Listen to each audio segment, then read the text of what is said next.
Tūmatatia tūramatia, te tuapapa o te matatu Aotearoa, ki runga, ki raro, ki uta, ki tai, koia ko te manaakitanga, te whanaungatanga, te pono, me te whakamana i te ako.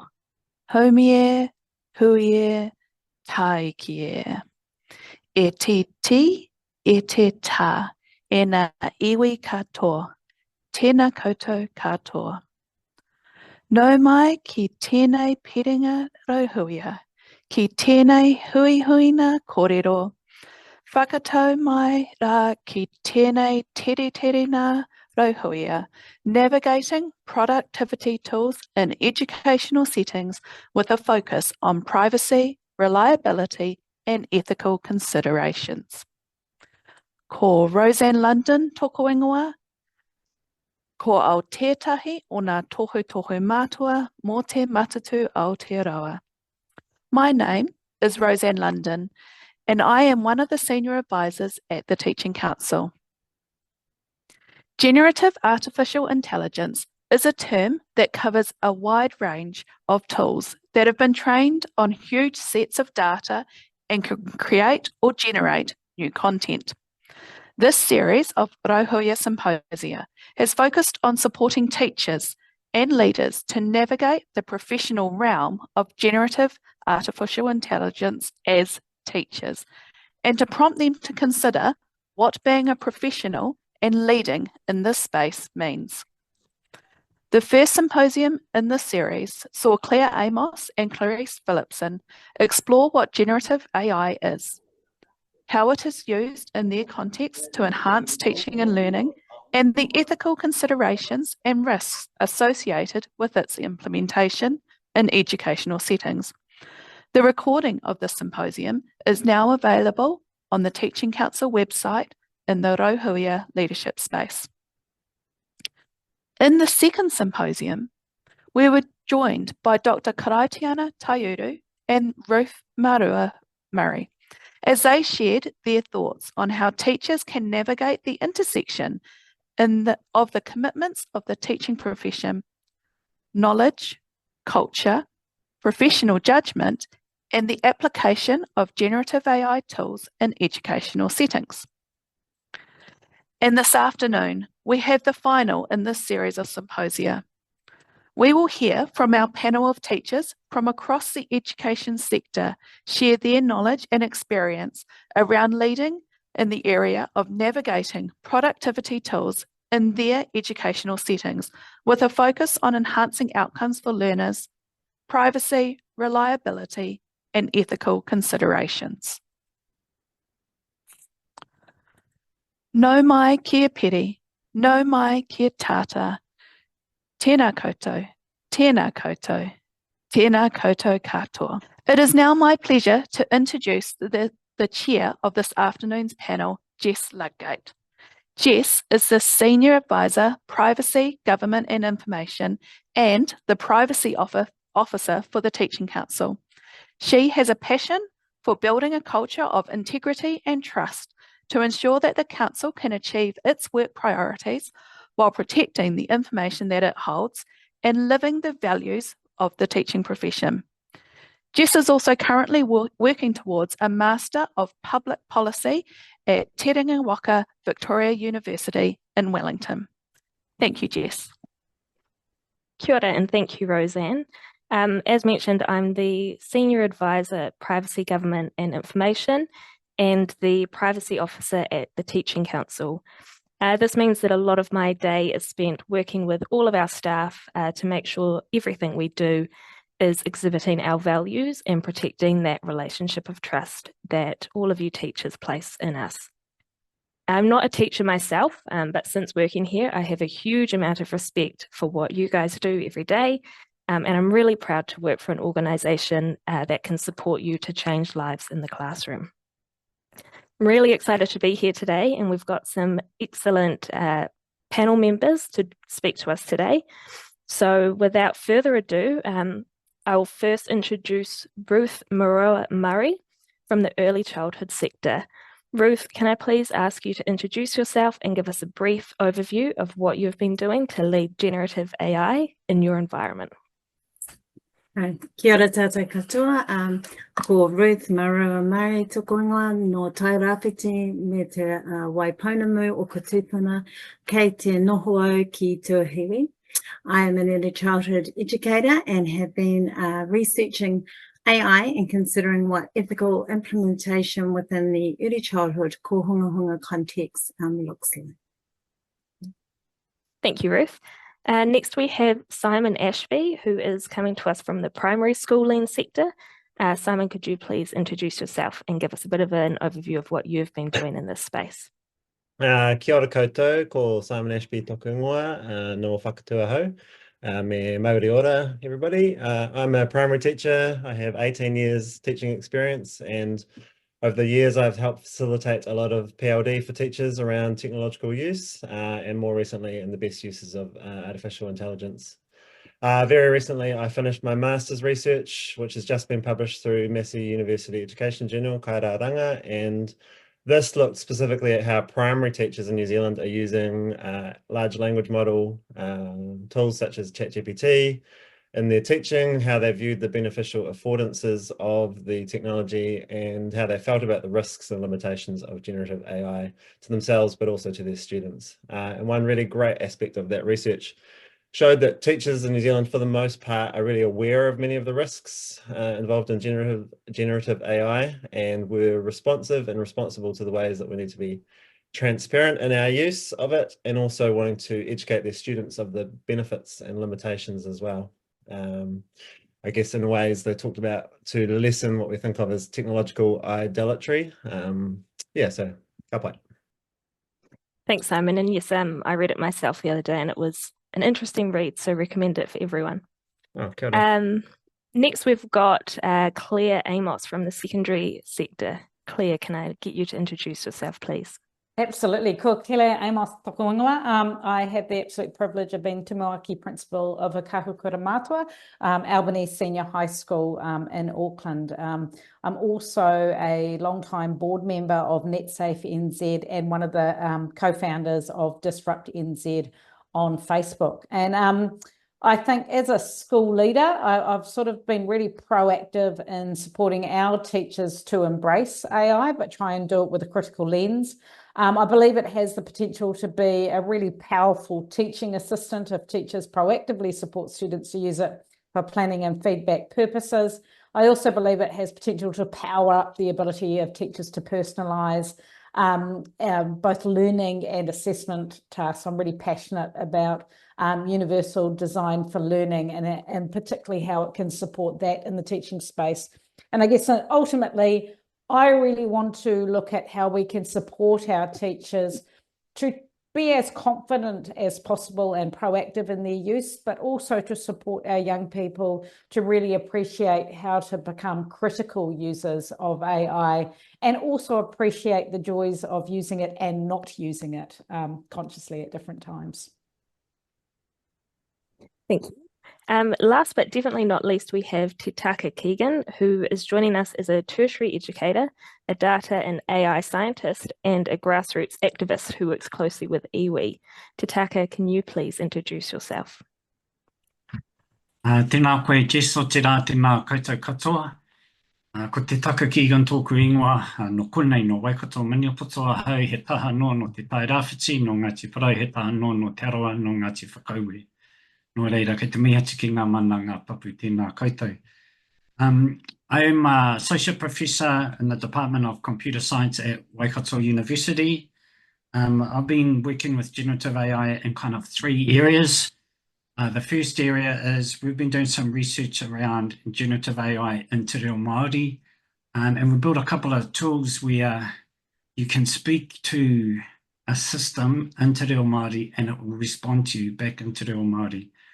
The system works really, really well, but it does bring up some really important issues that I might discuss further down the track.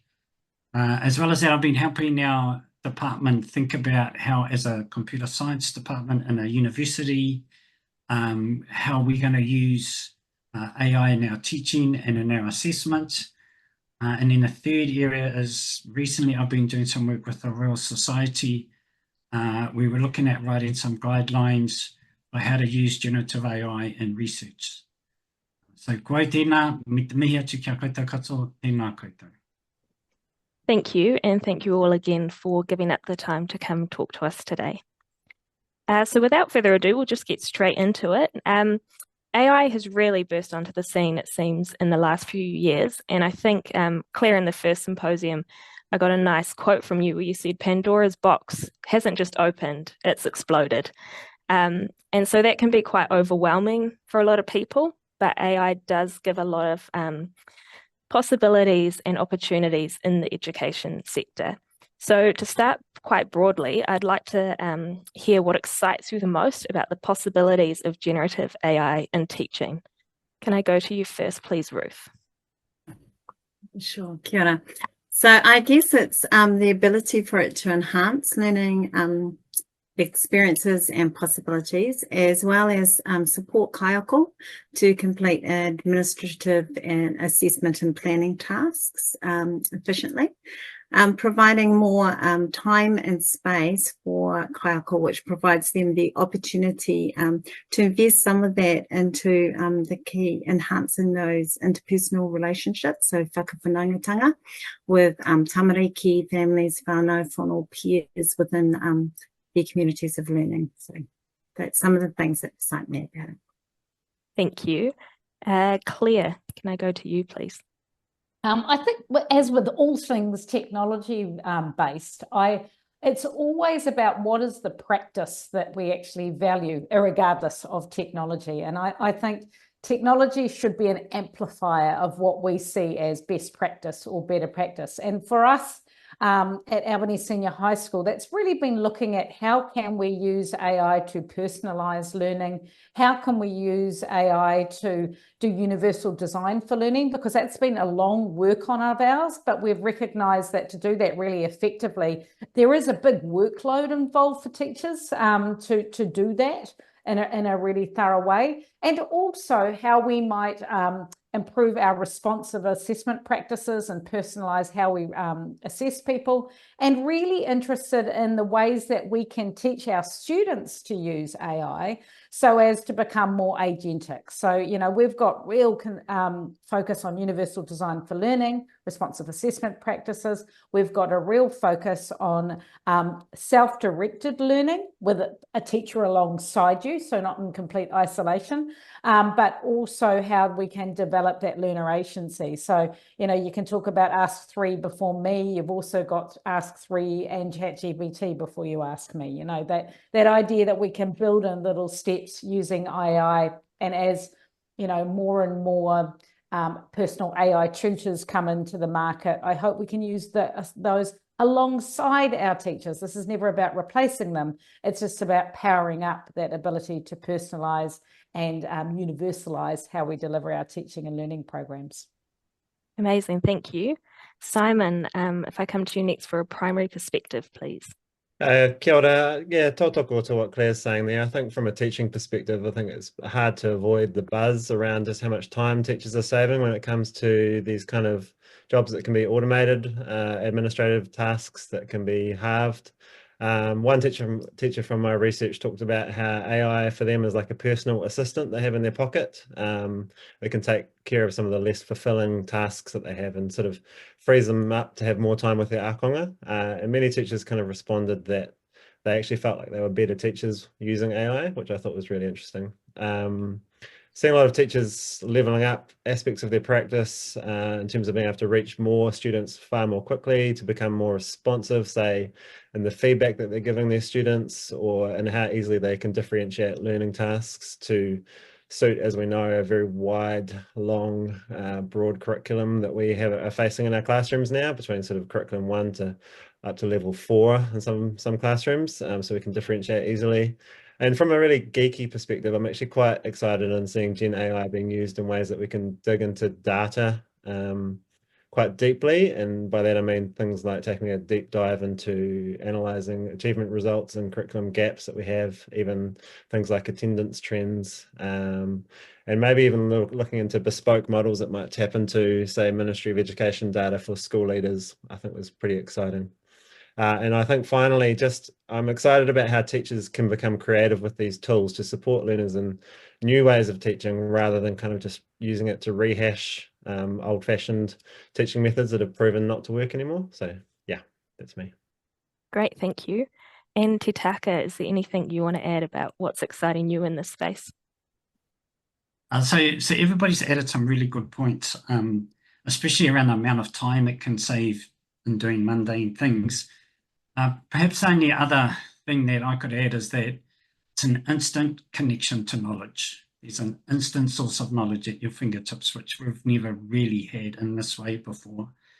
In terms of, so my passion is with Māori language. In terms of Māori language, it's an instant connection to a Māori language teacher who's there 24/7, who's always happy, who doesn't mind if you keep asking the same question over and over and over, never gets frustrated, never says it's too late.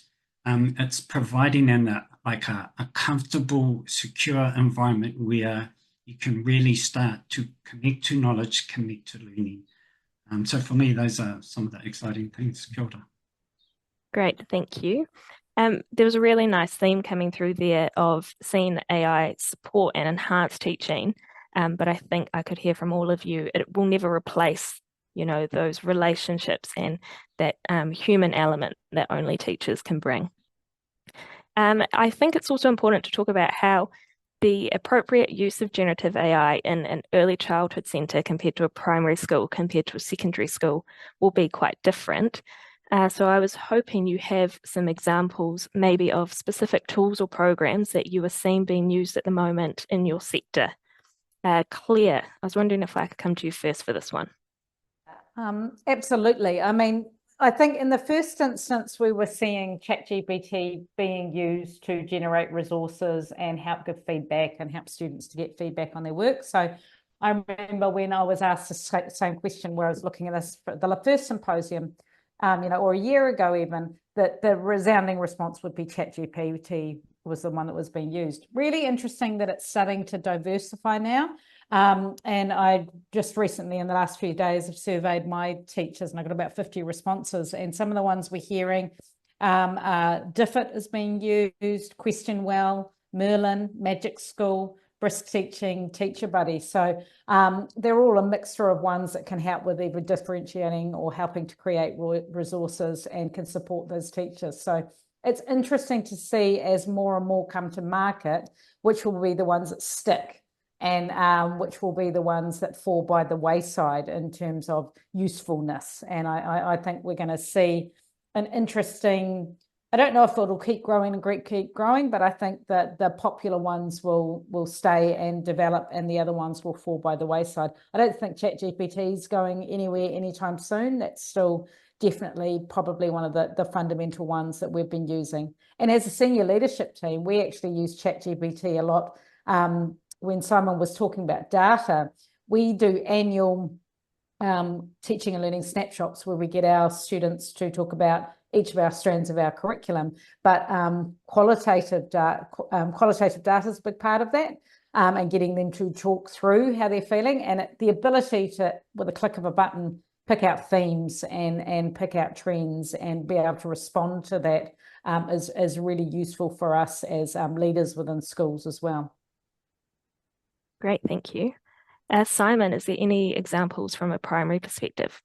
Yeah, kia ora. So I probably going back a little bit on what Claire was saying there around feedback models, but I think that's one of the most practical functions that I've seen for primary school teachers is around using it for feedback for students. Say specifically to writing was a good example. So the use of OpenAI models, etc., need permission from the parent community, which is interesting in a primary environment. So OpenAI says 13+, and below that we should be gaining permission from parents. So informed consent is really important. But let's say, for example, in a writing class, your learning intentions around sentence structure. Option A, run a prompt through ChatGPT that asks to analyze students' writing based on New Zealand curriculum at level 3, looking explicitly at their sentence structure. And I've found this being used a lot in classrooms. And it's really good for giving that kind of almost authoritative statement to students who might be skeptical that their work was not already perfect. It's like a nice second opinion there to back you up. But I think option B, which I think is perhaps more exciting, is where students are using it themselves, where they're able to feed in their own writing and ask for that sort of one-to-one coaching model on their own work, where they can gain next steps, they can get praise for their work. And for me in my own practice, this has been fantastic for those students who are achieving really highly and sort of higher order thinking, and that allows them to get sort of tailored, targeted feedback, and it frees me up, as we talked about earlier, to give my learners who need more attention, my ELL learners, for example, my time and attention. So I think that's one fantastic example of how primary teachers are using it. Thank you. Ruth, did you have anything to add from the early childhood sector?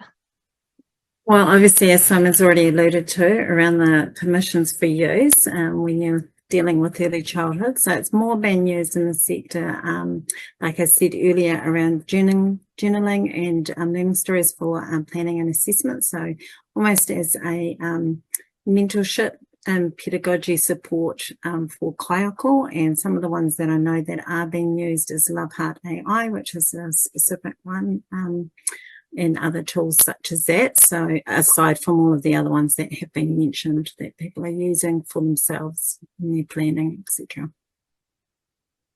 Great. And Te Taka, I know you're not in a classroom environment, but have you seen any specific tools being used in an educational setting? Well, from a computer science perspective, if we're talking about tools and ethics, there's a bunch of generative language AI out there. There's OpenAI, there's ChatGPT, which is from OpenAI. There's Claude, which is from a company called Anthropic. There's Gemini from Google. There's Meta, which is Facebook. And all of these different companies have a different code of ethics in terms of how they've collected their data, how they've made their models available. So when we look at it from a computer science perspective, OpenAI and ChatGPT are probably the least ethical out of all of them. So if we're getting similar results from a bunch of them, we'll most likely not go to ChatGPT, but interesting to hear that's not really a consideration in the schooling sector. So it's some thoughts. Kia ora, Jess. Thank you. So it's all sounding mostly positive, and there's some great opportunities for teachers to utilize some of these tools. But we are also aware that it's not an entirely smooth road. So I'd be really keen to hear about some of the challenges you've seen for teachers and the wider education system with generative AI, and thinking about how you overcome them, thinking about things like bias, privacy and security concerns, and giving effect to te tiriti in that space as well. Te Taka, did you want to kick us off on that one? So the tools that work really well for generating Māori language, there's a concern about how they do that and where they got their data from. Because what these tools are going to do is they're going to change the transfer of knowledge. So in terms of Māori language, traditional transfer of knowledge is through elders, through recognised tohunga practitioners, but now all of that's been taken away and you can just log on to a tool that's based overseas. So the safeguards, the protections that we put around it are being removed by these tools. So that's a concern. It's a concern that the language quality isn't the same. It's a concern that the nuances aren't the same. It's a concern that there's going to be like a colonisation of Māori thought. So that's one concern specifically to using a tool in Te Reo Māori. In terms of a general concern, I guess there's a concern that students are going to start producing information without really understanding the information they're producing. So their ability to think for themselves might be challenged. Plus, there's going to be a lack of diversity in thought. So those are some general overall concerns that we see on the horizon. Thank you. And I know in one of the meetings preparing for this event, you mentioned that, you know, the students are already using it. So there's kind of an obligation for all of us and teachers in particular to be aware of how it's being used and helping students navigate that. Claire, I know previously you've talked quite a bit about the digital divide as something you're very passionate about.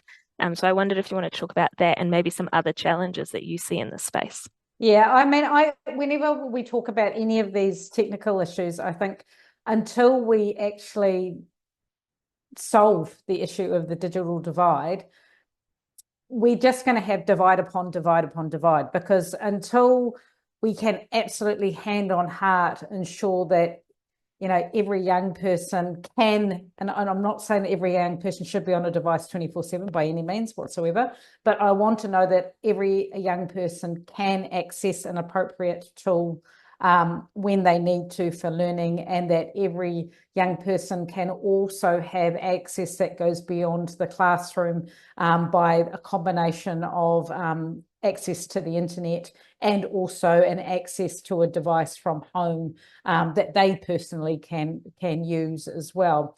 Because we do need to level the playing field, because even if you solve all of that, there's already going to be huge opportunities for really big gaps. I worry that we have schools on an absolute continuum.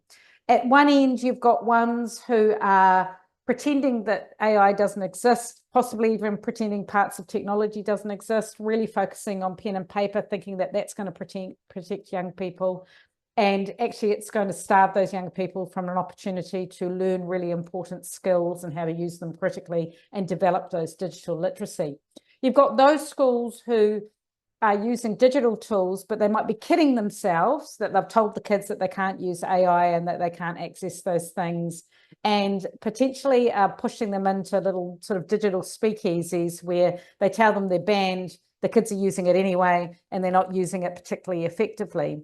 And then you get the people who are absolutely passionate about using it, and you're instantly getting into that space where, you know, we're seeing kids come out of the other end with a whole spectrum of confidence and skills. Like they might think they use AI really well because they can access generative AI platforms and produce work, but they might not be doing it critically or ethically or you know, even particularly effectively. They just might be getting content coming out the other end in a large volume and kidding themselves that they're doing something effectively. So I think we need to make sure that everyone has access to the tools in the first place. And then when we make sure that they have access to the tools, like, you know, we had those concerns voiced around ChatGPT. A lot of the time it's because it's the platform people know, so that's their go-to. And so we need to make sure that our educators are being educated around those ethical issues or those privacy issues that Te Taka referred to when he was talking earlier. So we need to make sure there's equitable upskilling of staff. And we need to make sure that they are then in a position to equitably, I can't speak, upskill our students.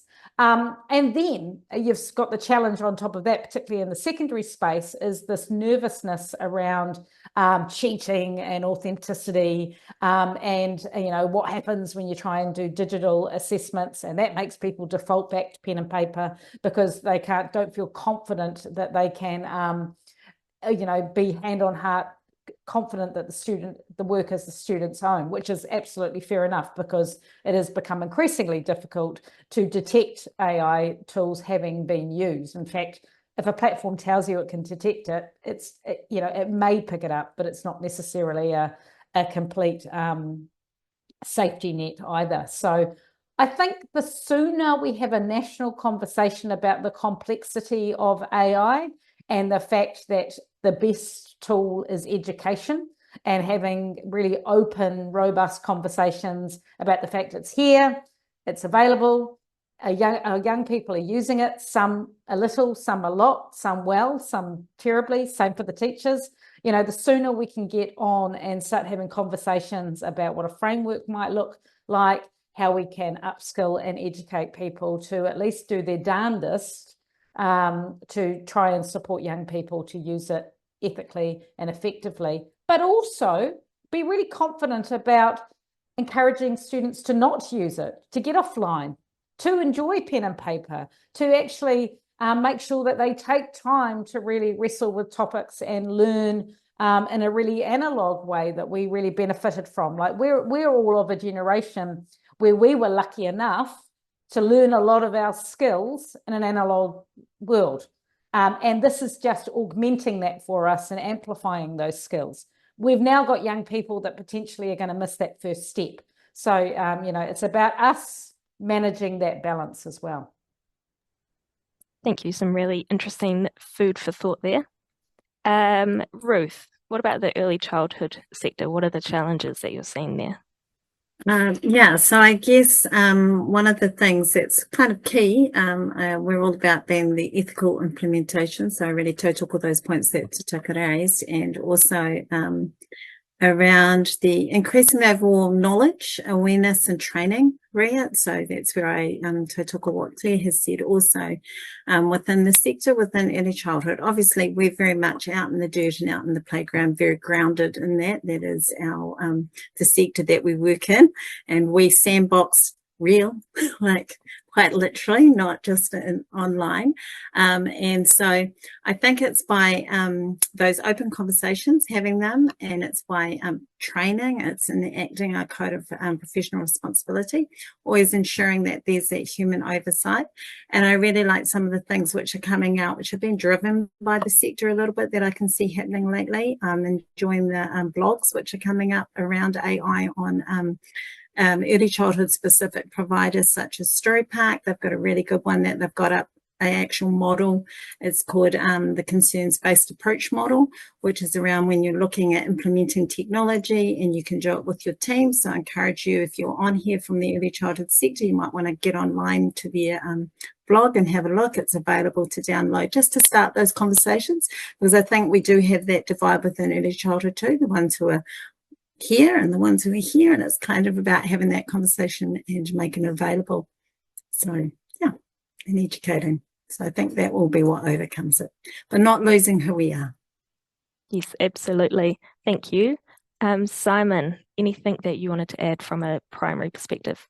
Kia ora. I really liked your idea, Claire, of the digital speakeasy. That did make me laugh, actually. Yeah, I think it's really important, first and foremost, as educators, that we do no harm with AI, and that Gen AI is used with informed consent. I talked about that earlier. But we also know that banning technology doesn't work. We look back in the 1970s with calculators and the furor that caused for a while there. And we also know that these models, these AI models, are growing almost exponentially more powerful by the day. I think there's a sense in education, there's a professional responsibility to use these tools well, in a way that supports students, but also minimizes harm. So there has to be a really conscious introduction that is transparent in schools. So all parties are informed of the how and the what, but also most importantly, the why we're using these tools with students. And so include our whānau, school leaders, and the students themselves in this here. I think the risk is, as Claire said, there's this kind of digital speakeasy thing. I quite like that, where things are done stealthily, done in secret, where both teacher and student are kind of pretending that they're not using it, but they actually are. And so we have to be really explicit with students about issues that we find within Gen AI. So we need to actually actively teach our students what we call AI literacy. So the risks around hallucinations, gender and racial bias, data privacy, deep fakes, intellectual property rights. I mean, there's so much there to teach. And there are plenty of examples online of Gen AI making really terrible mistakes, which are quite public. And I would promote to actually share these with students so that they kind of lessen their technological worship of the tools and let them assess for themselves the limitations that AI has. And we need to make sure we equip our teachers as well with this knowledge so they can fill their kete, so that they're actually using AI tools effectively, and that teachers themselves are taught how to critically assess these models. we need teachers to be able to learn about AI and also learn with AI so that they're actually leveraging the technology to its fullest potential, because we undoubtedly are not using it to its fullest potential at the moment. Thank you all. And while we don't necessarily have all the information that we would like at the moment, there are resources available through places like the New Zealand AI Forum, the Office of the Privacy Commissioner, that teachers can use to kind of help guide your decisions when using generative AI. So it's a good starting point. It was great to see some questions focusing on inclusive learning, particularly on how generative AI can help increase inclusiveness in the classroom. And I was wondering, Ruth, if I could come to you first. In your experience, how can generative AI help you be more inclusive to individual learning needs? Yes, it's the ability it gives to create those personalized resources and support providing planning specific to the individual child in a very short time frame, so it can collate a lot of information when you provide it with the context and around the whānau and everything and what's happening for that child. It can collate it and then produce resources or next steps, strategies, etc. For the child. Yeah. Great, thank you. Claire, if I can go to you next, I'm sure the digital divide's also somewhat relevant in here, but are there other thoughts you have in how generative AI can help us work towards more inclusive teaching? Absolutely. I mean, I think what people have got good at doing is their prompt writing that they're doing in ChatGPT and those different things. And so it can be as simple as finding different topics and contexts that might be relevant to students.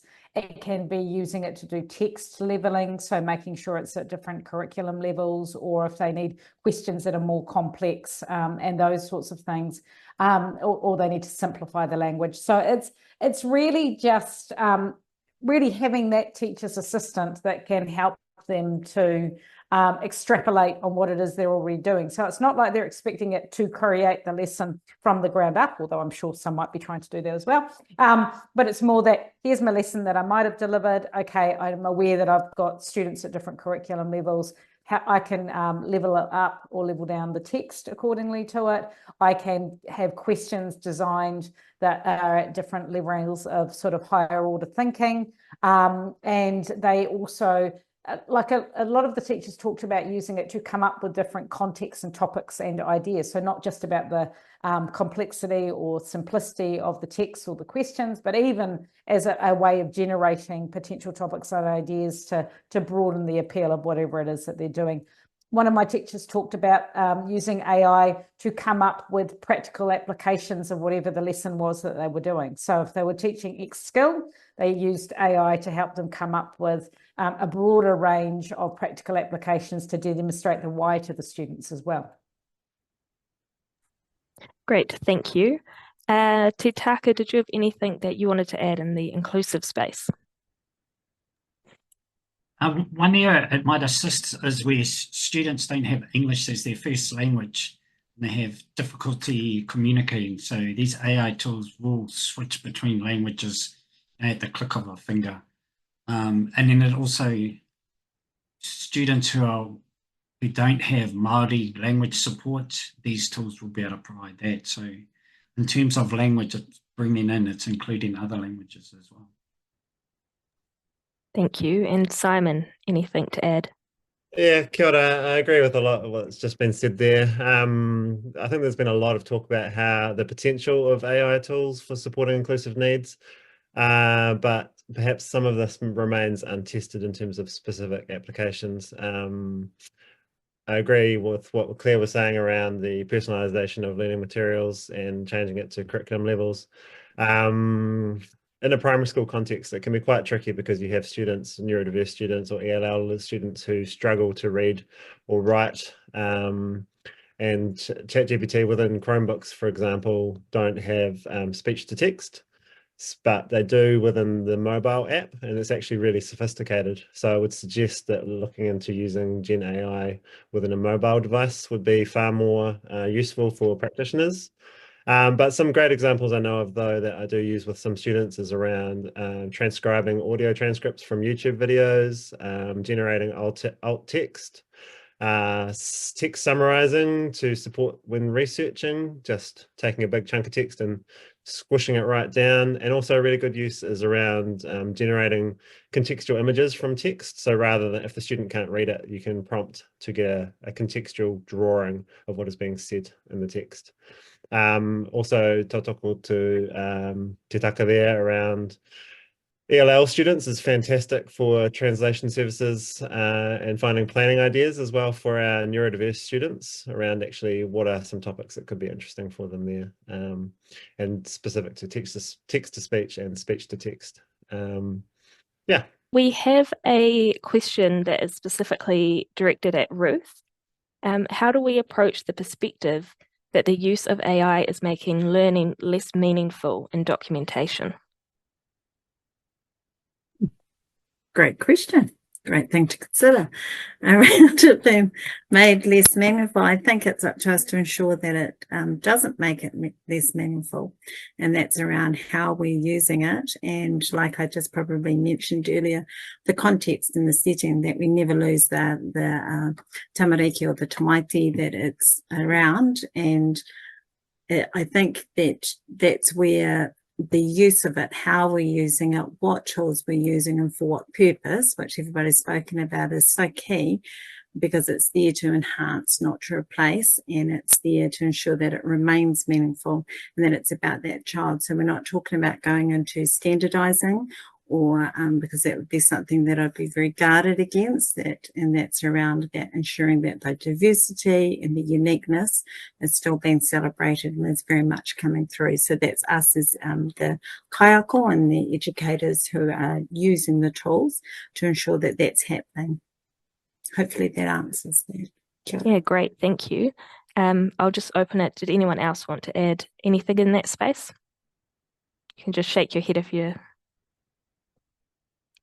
Great. Claire, there's one that's been directed at you here.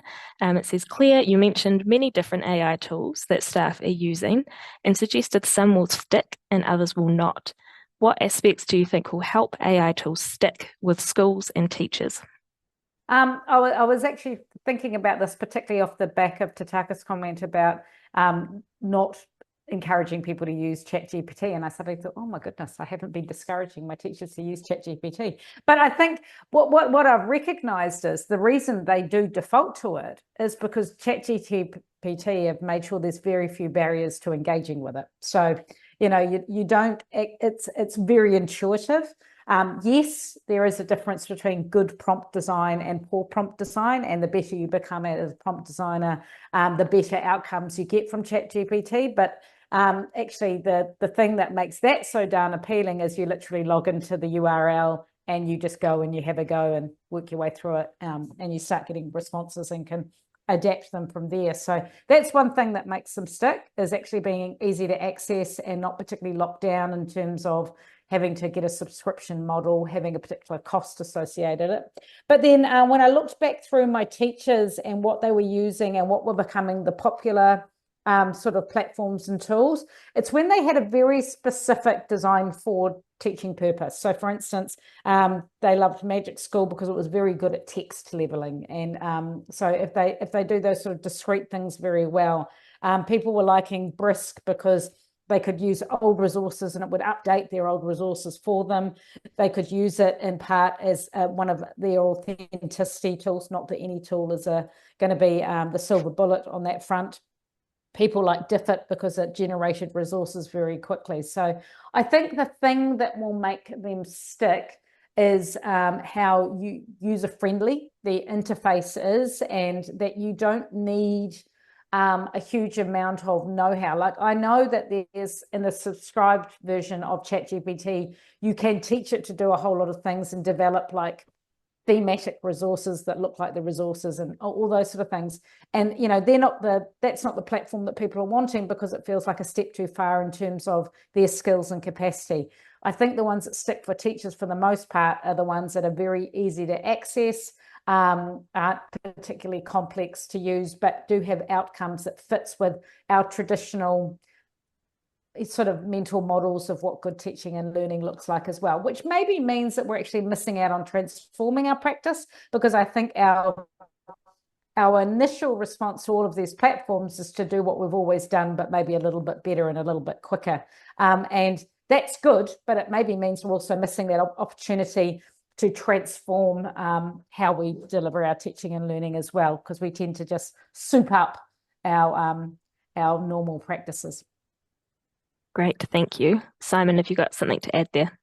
Just one thing I would add around tools like ChatGPT, why they have proven to be so successful is there's been an evolution of the tool in such a short space of time from November 2022 to what we're faced with now, around how I think they've actually managed to really successfully poach certain features from other websites, such as Perplexity, for example, in terms of hyperlinking where their sources have come from, which the original versions of ChatGPT didn't actually do.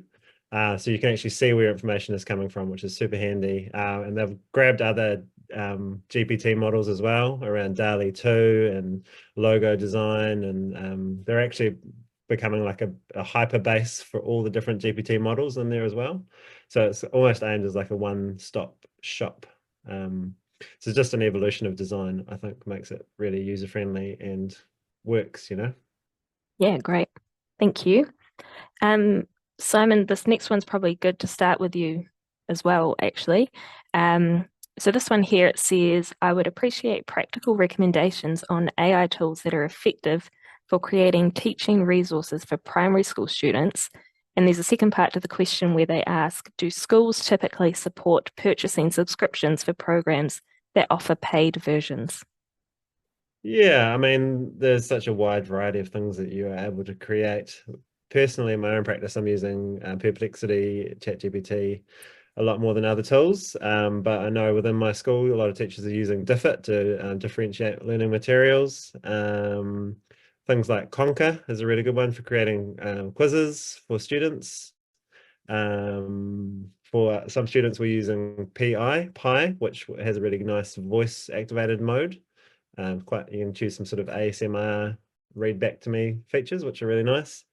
We're experimenting using a website called School AI, which is one I haven't delved into too personally, but my principal is pushing on us. Seems to really like that model. And then there are just so many great applications you can use for things like image generation around Adobe and Canva. But as you alluded to there, questioner, there's all the different paid models and trials, and it can be quite frustrating. Within my own environment, there are some things we are trialing with access to paid versions within Canva and within ChatGPT, having a school subscription. But I think there's no government framework for paid access to these. It's, as Claire mentioned, it's kind of an operations grant thing between each school. But that would be ideal, just like gaining access to professional development for teachers. I mean, that's not there either. So it's a bit of a can of worms. Thank you. And I'm just looking at the panel. Anyone else, anything to add? Claire, go ahead. Yeah, no, absolutely. It's coming out of, anything beyond what's supplied by ministry is coming out of our operations grant. So I know I myself as a school leader, I annually survey our staff about what they are using and what they want to use. And we might pluck one or two and we'll trial it as a subscription, but we do it in a very staged way where we then reassess if it's actually meeting the need. But yeah, I just want to go back to that point that Simon touched on about professional development. I'm really worried about I don't know if they're as bad as snake oil salesmen, but this idea that there's suddenly a whole lot of providers selling AI solutions, but also quite a few providers jumping into the space selling PD solutions and sort of courses that are going to, claim to upskill you. Like the reality is, yes, you can go to a course and you can learn about large language models and understand some of the nuts and bolts of how AI work. Yep, you can understand some skills around prompt design, and yep, you might understand some strategies around, you know, understanding how to safeguard and against bias and make sure that you're considering perspectives and all of those sorts of things. But nothing actually beats getting in the digital sandpit and actually playing with it and trialing with it and seeing how it works with your learners. So don't be thinking, I wouldn't be running off spending tons and tons of money on a half-day workshop that promises to teach you everything you need to know about AI. There's plenty of, you know, free versions that you can upskill yourself. Obviously, if you want to go do some university papers, higher education, go for it. You know, I'm not discouraging that at all. But I wouldn't be getting too taken in by the, you know, the flashy PD and sort of there's conferences and there's conferences out in the scene. There's the ones that are done by educators for educators, and then there's very much a market model of conferences. And I'm noticing that there's more and more AI sort of events and conferences that pop up. So I'd be selective about that stuff, I'm guessing. Learn from your peers, trial and error. There's a lot to be said for learning by playing in this space. Yeah, great, thank you. Te Taka, there's one here that I think is best for you. The question is there a specific reo language tool that we as teachers can access to help us learn te reo and for me to pass on to our Māori reo learners? Teachers and learners. There isn't at the moment. ChatGPT, Claude, Minstrel, a bunch of the generative tools will work for te reo Māori. There's some tools in terms of transcription. There's some tools in terms of speech synthesis, the speaking of text that were built in New Zealand through a company called Te Hiku Media, which are very good tools because there's a level of accuracy and pride they place over the tools before they're released. But the space is changing. The space is changing very fast. At the moment, some of the older students are just trying whatever's available and they're using it, and it's going to be difficult to stop them doing that. I'm hoping in the very near future we get some organisations like Te Taurewhiri, Te Mātāwai, recognised authorities on the Māori language who will be able to say this tool is okay and this tool is okay, but they're not there at the moment. But the space is changing really, really fast. Who knows what it could look like in 6 months? And I'd like to support what Claire and what Simon have been saying. You know, really just go out and have a bit of a try with the tools. And if your students are old enough, I'd ask them what they're using. You know, don't hold your students back. Let your students drive some of the learnings themselves, because they see things in a different way because they've been brought up in a different environment than certainly when I was brought up. So yeah, I'd look to my students for suggestions as well. A little bit of role reversal there. Yeah. That leads quite nicely into one of the other questions, and I was wondering, Ruth, if you wanted to start with this one. How do we help upskill our teachers so that they can use generative AI more confidently?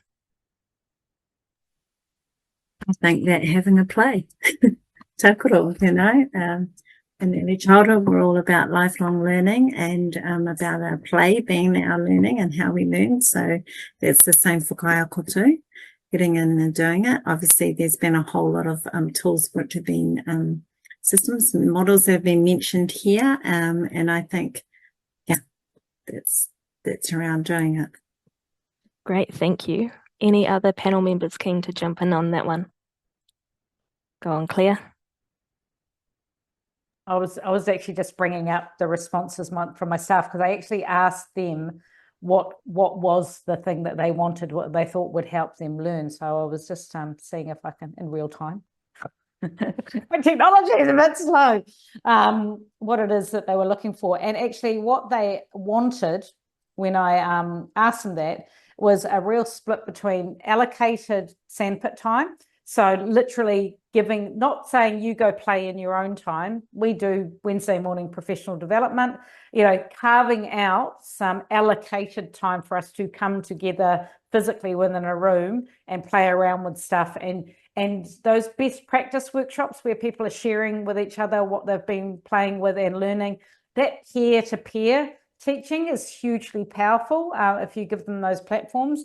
And then the other, they did want actual expertise. I think we can tap into, like we're a Google school, and so we'll tap into Steve Smith, who's the education lead for Google in New Zealand, and whether it be seeing if he can, or someone like him can come and do a bit of direct instruction and come and talk to students, but our staff. But then also I think we have a responsibility with your leading lights and stuff. Get a few people together. I did this years, like I was the ICT PD lead at Epsom Girls years ago. And one of the best things we did is we picked mentors from each of the departments who were the go-getters.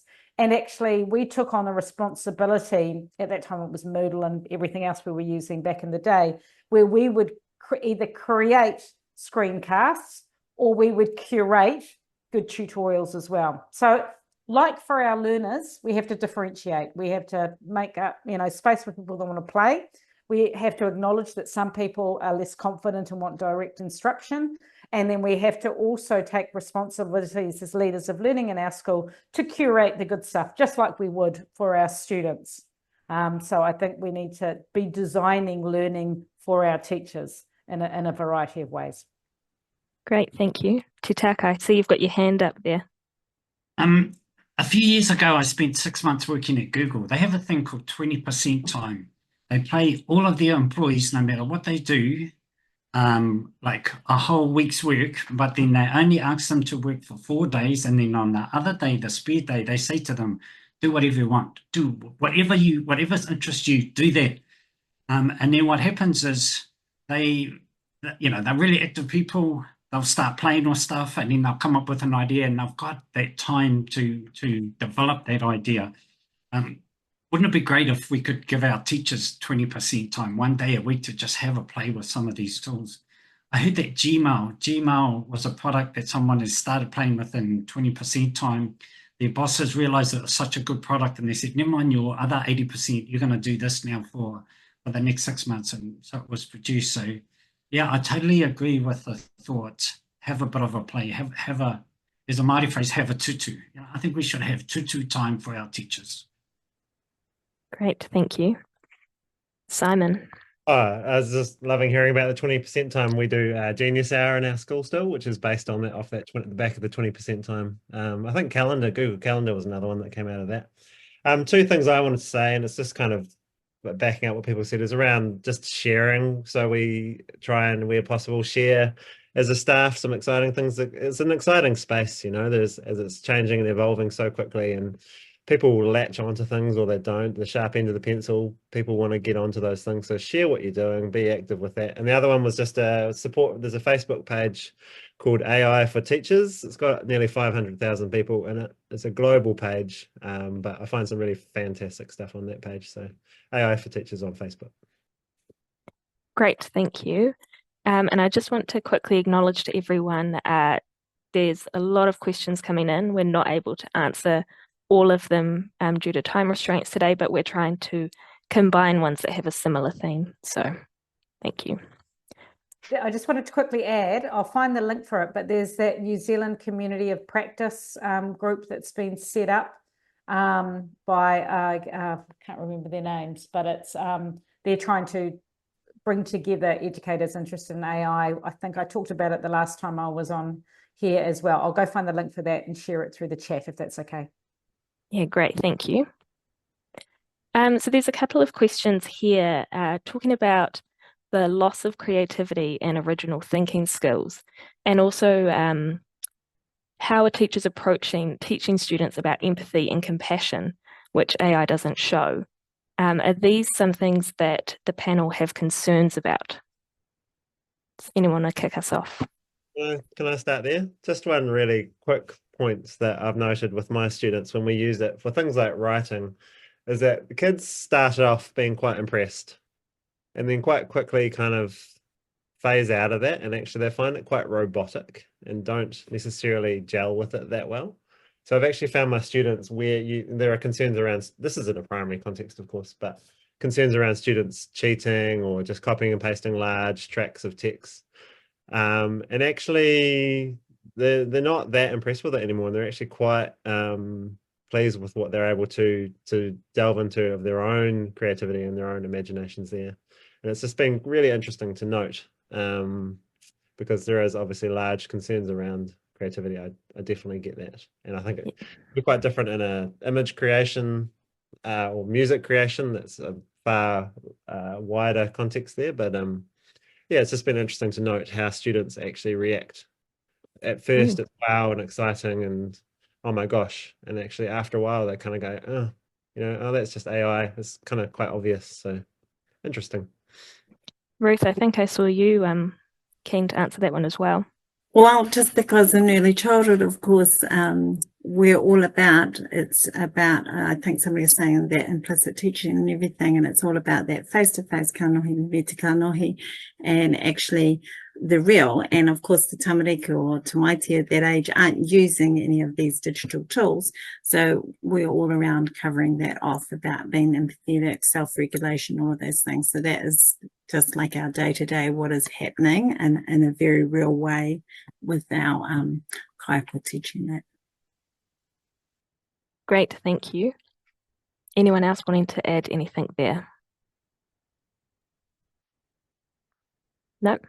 Oh, sorry, Claire. No, all I was going to say is at the end of the day, we can, I think it's up to us to model the joy of being both online and offline and model the joy of using ChatGPT and not using ChatGPT. Like I've often thought about the fact that I know that I've developed a very specific voice in my writing. Like I'm an English teacher by trade, I'm an ex-HOD of English, and I love that idea of a voice that you create in your writing. And one of the things I'm nervous about is that loss of voice that we might get through overuse of ChatGPT and it becoming all a bit generic and a bit, because actually your flaws often and your quirks in how you write is what makes your voice often interesting when you write.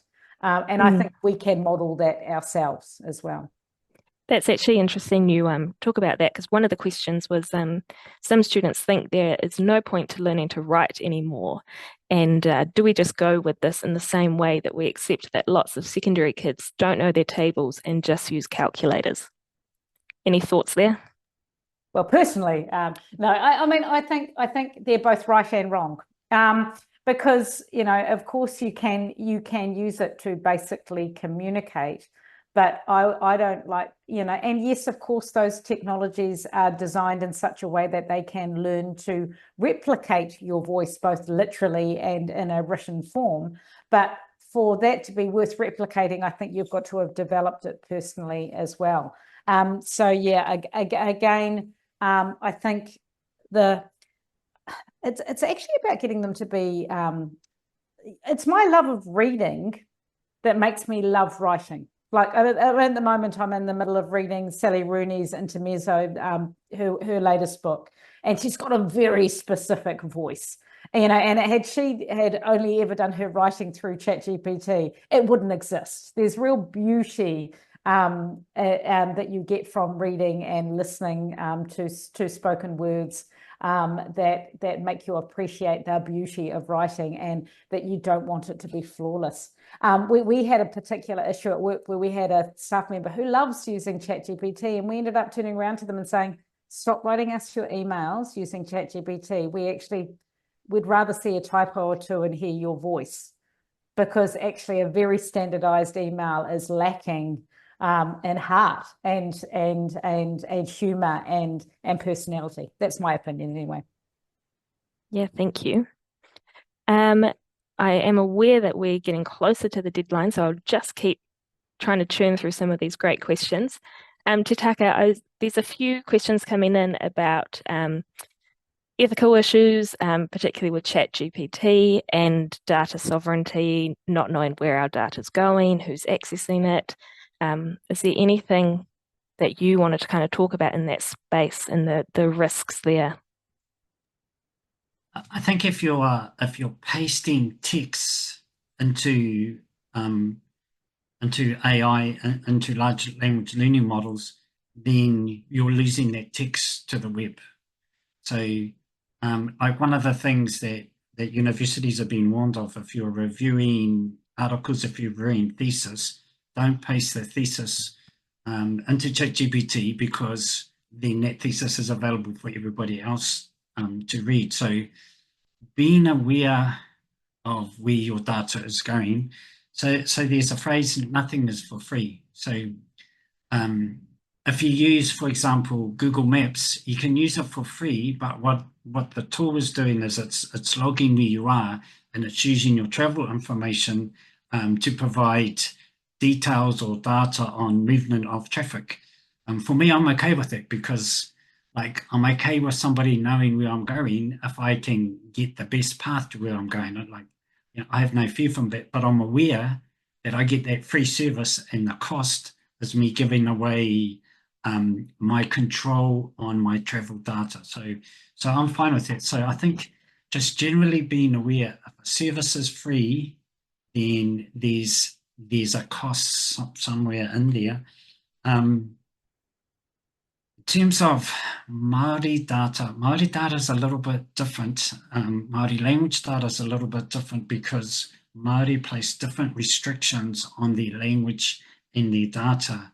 So there are some Māori data sovereign issues that that large language models are creating, which we are trying to figure out what's a solution where we can get the best of both worlds, and we're not there yet. One of the things as well is that the technology is still changing so fast, and it's still changing so fast because, like, the 4 big tech companies, the 4 major tech movers in AI, are pumping billions and 40 billion, I think $40 billion a year per company into this technology. So what we're getting today, like, isn't as good as what we're going to get 6 months from now, a year from now. But I don't think it's wise to wait until we get the very best tools, because then there's a year when we've lost all of those opportunities. So there's a whole range of uncertainty, and I think it will probably be like that for a little while until things settle down. But like I'm an optimist. We've got to try and like find all the best parts and utilize all the best parts, and yeah, have some fun with it.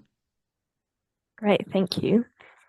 And what I might do now to wrap up this wonderful panel session today is just go down the line, and you've got 30 seconds to a minute to give the participants here your final message, anything that you would want to tell teachers who are trying to navigate this space of generative AI in their teaching practice.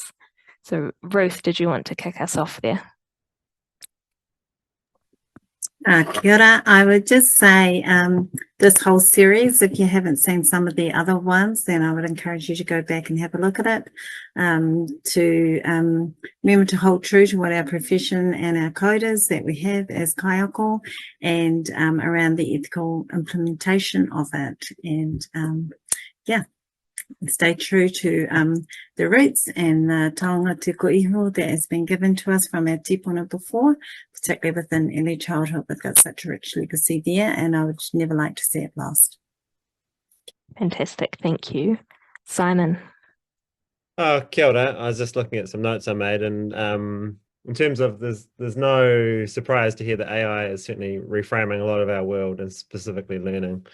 And so one thing I wrote down was that if we decide to not let AI control us, we don't want the robots taking over, et cetera, then how, as humans with our own critical thinking skills, how are we best placed to control this technology ourselves? And I think we've shared some really great tips around that today. 2 other things is just to be really transparent in your use with whānau, especially within your school leadership team. And also just like all best pedagogy is really honing in on the why you're actually using it. Is there a real purpose to it, or is it just glitchy and exciting? Is there a real purpose to what you're doing with your kids? Ka pai. Great, thank you. Claire.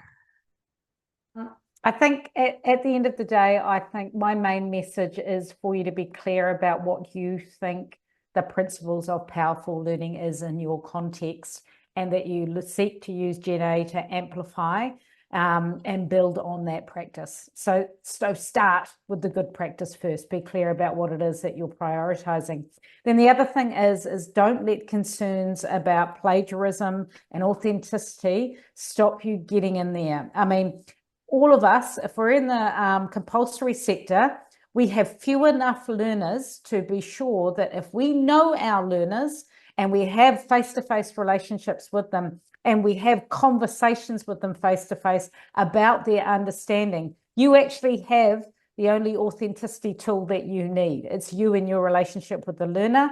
You know, I was talking with my HOD of English of using that as a gate to then say, okay, I've had a conversation. I know you understand the text. I know you're understanding what you want to do. You've now got permission to go away and work on this independently because I've got a starting point to come back to. So all of this is better when you know your learner.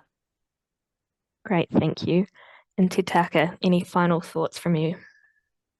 I'd like to support what everybody else has said. Those are all really good points. I think perhaps the only other thing from an older student perspective is that these children, they're using this tool now. It is being used. It's not something that's coming along or something that is going to happen in the future. University students are using this tool all of the time right now. So we need to be aware of that.